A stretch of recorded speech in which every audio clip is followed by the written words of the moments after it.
Hey class, Miss J and Mr. Brady here. We're going to give you some context into Vietnam before we start reading the things they carried. So we wrote a little story for you, and we just want you to sit back and read it with us a little bit. We title it, Is This the End of the Earth? The American Soldiers' Experience in Vietnam. Ready? Maybe. There we go. First chapter, Scenery and Battlegrounds. Soldiers would touch down in landing zones, LZs, and open plains. But those were hard to find in the dense jungle of Vietnam. Beautiful as it may be, more death would come from the landscape than combat. The mountains would roar up from the earth, making patrol a daunting task.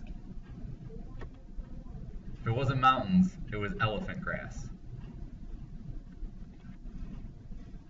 But you had to forge a trail ahead. One moment it's dry, And the next, it's the full force of the rainforest. in the end, it's you against the jungle. It can be your best friend or your worst enemy. If found, villages would burn and be razed. How could you know who the enemy is? At some point, you have to set up your own camps. And cook your food and go to the bathroom. And continue to battle Mother Nature. Sometimes help would come along, but you never knew who was friend or foe. Enemies. Or where your enemies would hide.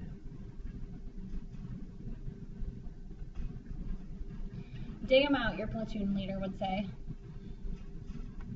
Only to turn a corner in a tunnel and find the enemy within.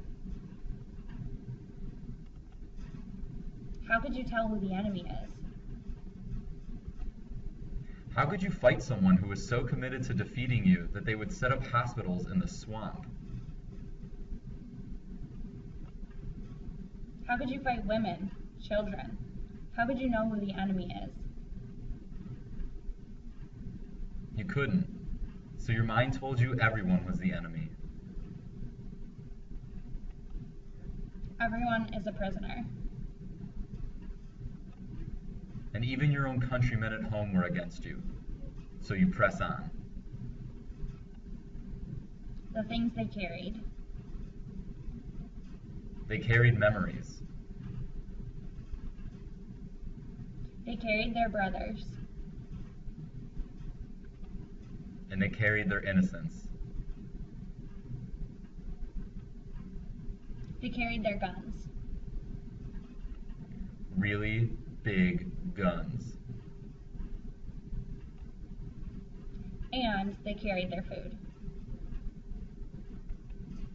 They carried their pets and the comforts of home. And they carried their slogans. Anything to make it through the war. Because in the end, they were carrying more than just the war. They were carrying the images of a forgotten country. Of forgotten people. And they carried it all on their backs.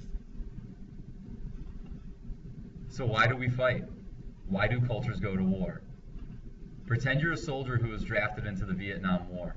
Compose a letter home describing your experiences. Utilize the photographs and resources to help you. You can go back through this video, you can rewind, you can listen again, you can pause and look at some of the pictures. But what we want you to do is to put something in a Google document, and we'll post something up on Schoology so you guys can put it there. Alright? Hope you like this, hope you like story time, and I hope you enjoy your long weekend. See ya.